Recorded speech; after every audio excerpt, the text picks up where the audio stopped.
Coba lagi jadi TV. Ya, kalau kata Acer sih harusnya laptop ini buat bekerja. Tapi kok dia lancar buat main Black Myth Wukong ya? Dipakai main Cyberpunk 2077 juga nggak ada masalah nih. Tenang. Yang satu ini emang unik. Laptop yang satu ini adalah laptop hybrid dari Acer. Jadi dia bisa dipakai untuk kerja, bisa juga dipakai untuk main game AAA. Untuk prosesor dia pakai Intel Core generasi 12. Jadi masih lumayan kekinian. Buat GPU dia pakai RTX 3050 yang 6GB. Jadi udah bukan yang 4GB lagi. RAM-nya untuk yang kami uji langsung 16GB, jadi udah lumayan gede ya. Dan tentunya masih bisa di-upgrade juga. SSD-nya juga bisa dipasang sampai 2 biji nih. Jadi kapasitasnya bisa besar sekali. Layar udah 15,6 inch, IPS 144Hz. Jadi ukurannya lapang untuk kerja dan main game. Menariknya, laptop ini dijual mulai dari harga 10 jutaan.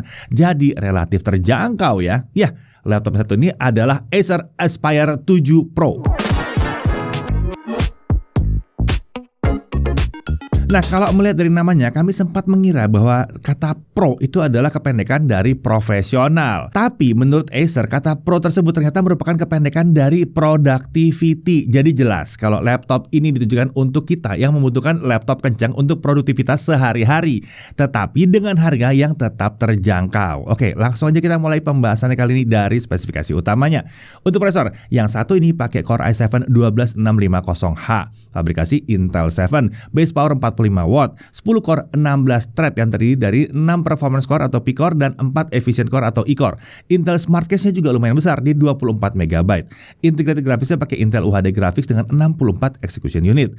Tentunya ini adalah Intel UHD Graphics yang baru ya, yang sudah support akselerasi hardware untuk video AV1 dan juga fitur Intel QuickSync di support di sini. Untuk memori atau RAM-nya dia pakai 16GB DDR4 3200 MHz. Untuk seri yang ini kita pakai single channel. Nah, menurut Acer tersedia juga versi 16GB dual channel yang konfigurasinya 2x8GB.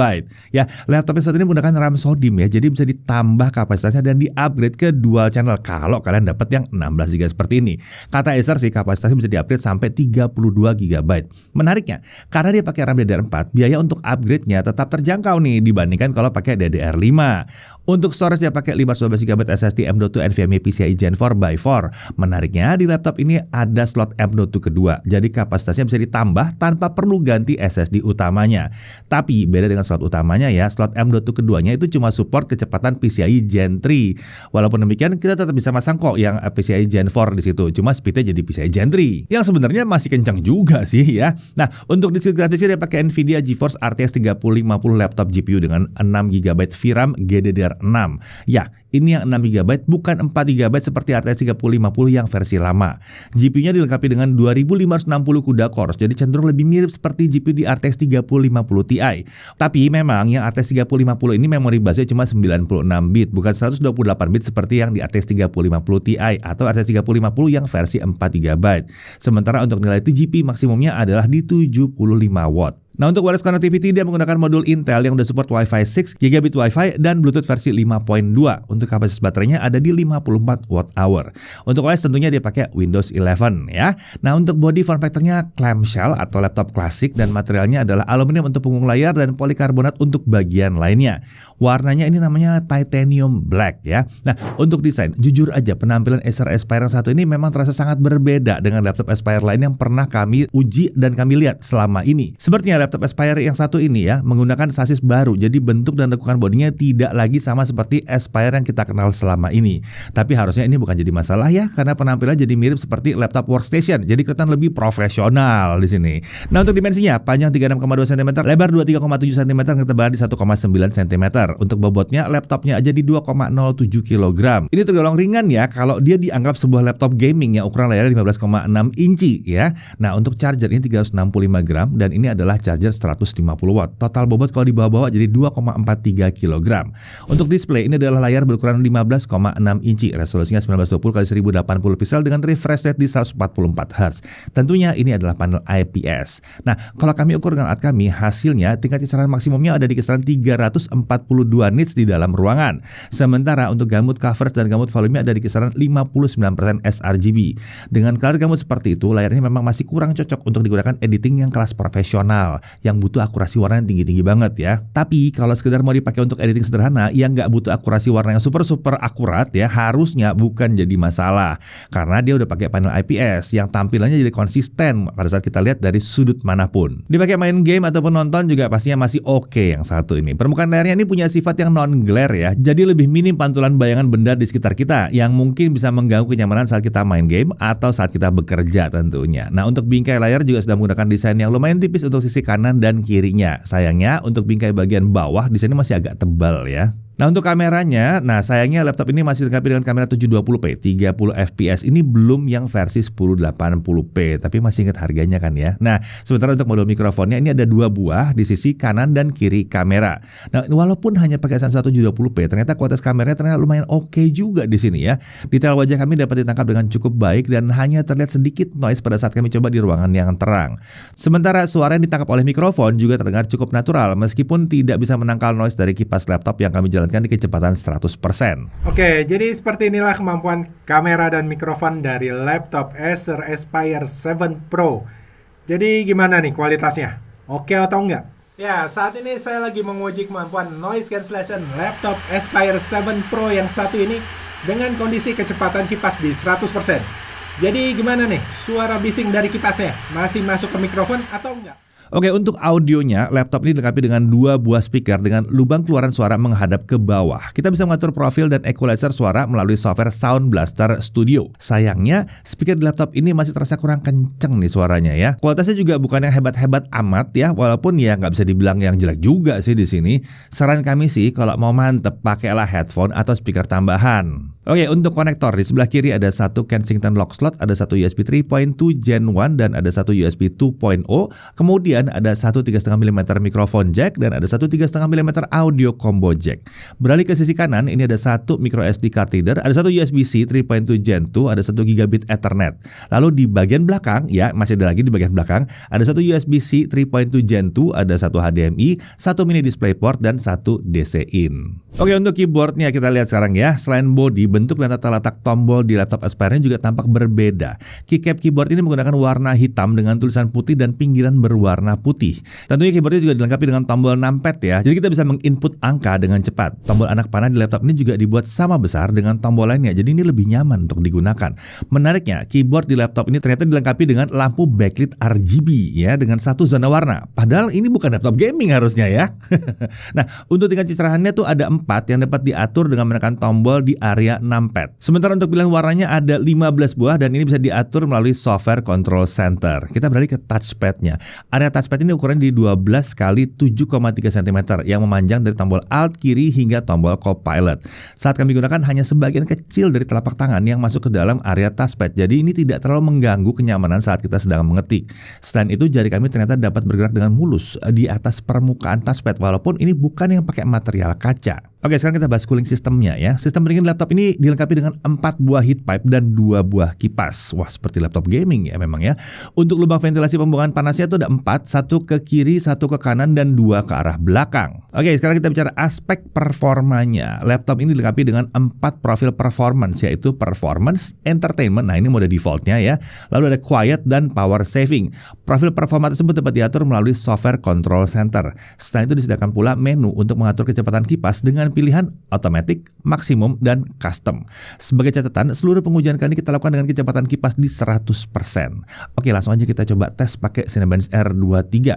Dengan stability tes selama setengah jam, skor tertinggi yang dicapai adalah 11.977 poin di mode entertainment dan 14.051 poin di mode performance. Sementara untuk skor yang dapat dipertahankan adalah di kisaran 10.400 sampai 10.500 poin di mode entertainment dan 11.900 sampai 12.100 di mode performance.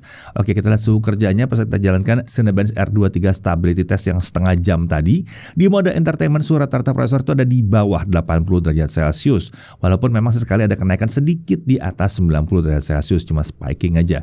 Sementara di mode performance, suhu rata-rata prosesor berada di kisaran 97 sampai 98 derajat Celcius dengan sesekali lompat ke 100 derajat Celcius. Tapi tenang, nggak usah khawatir dulu. Kita coba lihat dulu suhunya kalau kita pakai aplikasi sehari-hari seperti apa. Kita kan tidak bekerja pakai Cinebench ya. Oke, langsung aja kita lihat kalau kita pakai Blender 4.3.2 dengan Barbershop Scene. CPU rendering selesai dalam waktu 38 menit 13 detik. Sementara kalau kita pakai GPU rendering dengan CUDA selesai dalam waktu 6 menit 53 detik. Tentunya ya, karena ini berat ya memang ya.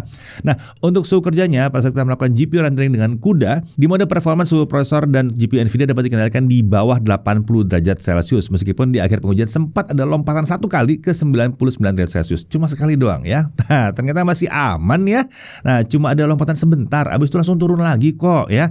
Lanjut kalau kita pakai Adobe Premiere Pro 2025, videonya 4K 60 2 menit 7 detik. Kalau kita pakai software only selesai dalam waktu 10 menit 18 detik. Sementara kalau kita pakai GPU acceleration via CUDA selesai dalam waktu 2 menit 42 detik. Cukup kenceng ya, mengingat ini 4K 60. Lalu untuk video Full HD 60 fps yang 2 menit 7 detik, kalau pakai software only selesai dalam waktu 2 menit 7 detik juga. Kalau kita pakai GPU acceleration via CUDA selesai dalam waktu hanya 47 detik saja. Nah, suhu kerjanya pada saat melakukan 4K video export dengan CUDA di mode performance, suhu prosesor dan GPU NVIDIA dapat dikendalikan di bawah 70 derajat Celcius. Aman banget kan suhunya?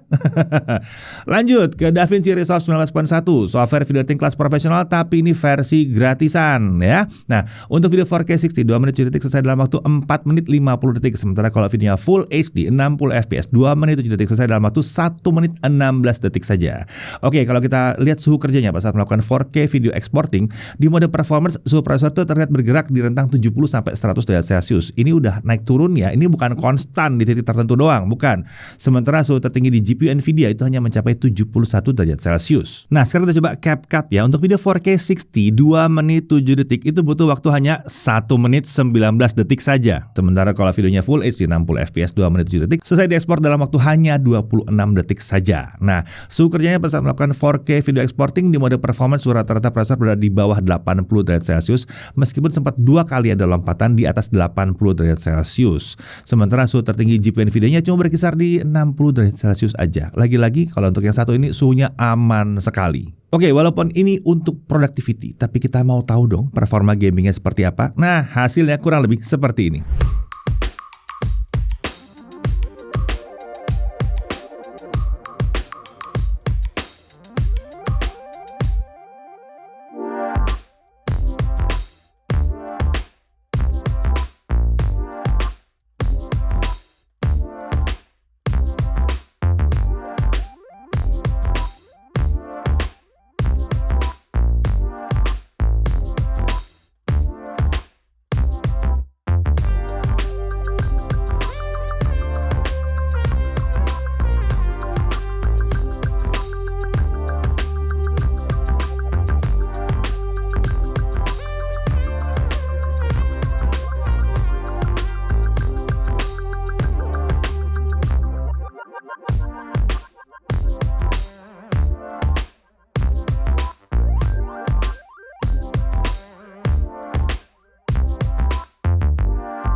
Oke, di game yang terakhir ini ya, kita jalankan Assassin's Creed Mirage selama 30 menit. Kita lihat suhu kerjanya di mode performance, suhu prosesor terlihat masih bisa dikendalikan sepenuhnya di bawah 90 derajat Celcius, jadi masih 80-an aja. Sementara suhu GPU NVIDIA-nya ada di kisaran 79 sampai 81 derajat Celcius.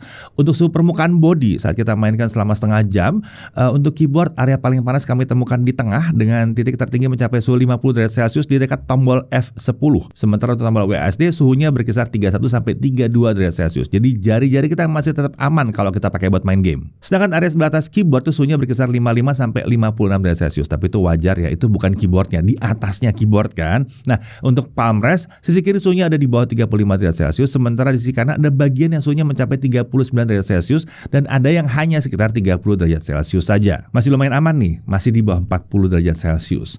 Lanjut untuk pengujian storage-nya. Dengan Crystal Disma kita temukan bahwa kecepatan baca storage-nya ada di 3630 232 MB per second dan tulisnya ada di 3113 MB per second.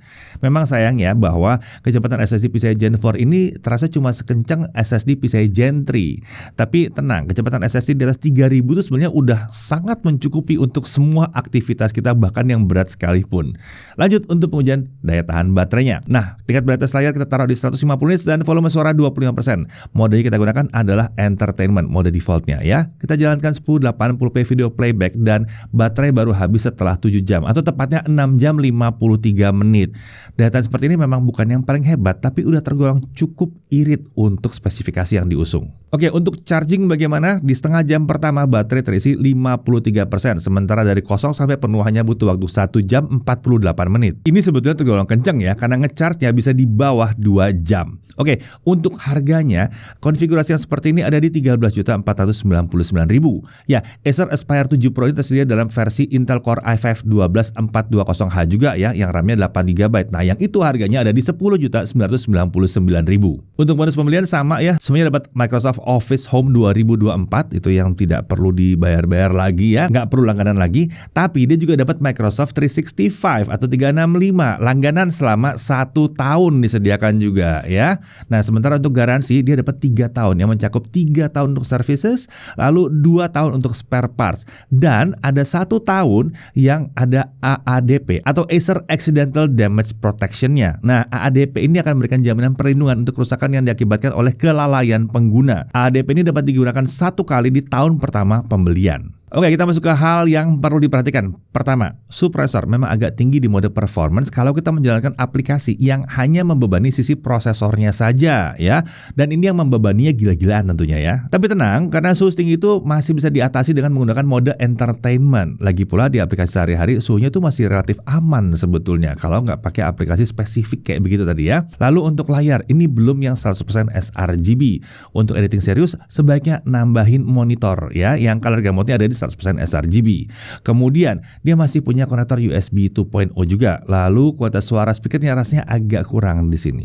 Untuk sensor kamera juga ini masih yang 720p. Untungnya kameranya masih mampu menangkap gambar dan kualitasnya cukup baik di sini. Jadi 720p-nya 720p yang oke ya. Lanjut untuk sisi menariknya, bobotnya ini cukup ringan untuk sebuah laptop high performance 15,6 inci ya. Lalu dia sudah pakai prosesor Intel yang 10 core H series. Yang penting adalah H series ya, berarti high performance. Ini lancar untuk multitasking, rendering, editing, game berat juga masih jalan di sini.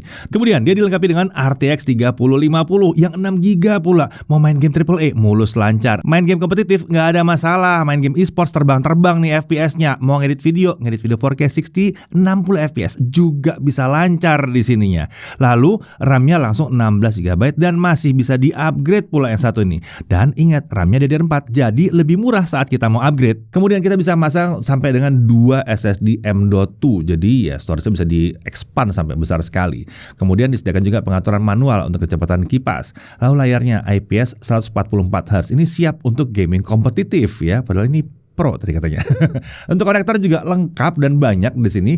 Udah dapat bonus Microsoft Office ya, dan 2 macam lagi Microsoft Office-nya ya, yang hidup terus dan ada yang berlangganan juga, dikasih juga selama setahun ya. Lalu dia punya garansi selama 3 tahun yang dilengkapi dengan AADP atau garansi untuk kelalaian pengguna. Nah, jadi pertanyaannya, Acer Aspire 7 Pro ini cocoknya buat siapa? Ya, yang satu ini harusnya cocok buat mereka yang mencari laptop high performance dengan harga relatif terjangkau dan mudah untuk di-upgrade. Dipakai untuk kerja pastinya oke banget. Bahkan buat ngedit 4K 60 juga bisa lancar di sini. Mau dipakai buat desain dan rendering 3D yang ringan-ringan sih masih kuat banget ya. Dipakai untuk programming pastinya juga mantap, apalagi kalau aplikasi codingnya cocok dengan spek yang satu ini. Mau dipakai untuk sekolah atau kuliah juga nggak ada masalah karena harganya masih relatif terjangkau. Apalagi garansi kan 3 tahun dan ada AADP-nya di awal, jadi lebih aman. Mau dipakai sebagai laptop gaming juga masih mantep ya, apalagi kalau butuhnya yang penampilannya tidak seperti laptop gaming. Mau main game AAA atau game kompetitif semuanya lancar. Frame rate-nya juga nggak patah-patah di sini. Ya, pada akhirnya kalau yang dicari adalah laptop high performance serba bisa yang siap pakai komplit tapi harganya relatif terjangkau, rasanya Acer Aspire 7 Pro ini adalah salah satu pilihan yang layak untuk dilirik. Saya Deddy Irfan, Jagat TV.